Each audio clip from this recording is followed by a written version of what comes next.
The last voice in the house. The house had been quiet for years. Not empty quiet. Not sleeping quiet. Just wrong quiet. My grandmother used to say it was because the house listened. I didn't believe her until the night I moved in. The first sound was a whisper from the hallway, not my name. Not a voice I recognized.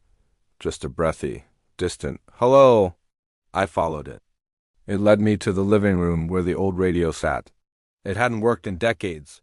The whisper became clearer. "Hello. Can you hear me?" The radio turned on by itself, static. Then a voice, not coming from the speakers, from inside the room. "I'm still here." I stood frozen. The voice continued, low and calm. "You can't hear the others because you don't want to." I looked at the walls.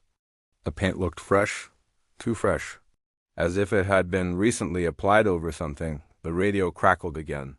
"They're behind it." I touched the wall. My hand sank through the paint. A wet, sticky surface. I pulled back and saw the wall was not solid. It was a thin membrane. Behind it were hundreds of faces, pressed flat, eyes wide, mouths open in silent screams. They weren't dead. They were stuck. The voice came again, closer now. "You don't need to listen. You just need to stop living so loudly." I tried to run. But the house didn't have a hallway anymore. Only the living room, the radio, and the wall. The faces pressed harder, pushing through the membrane like hands.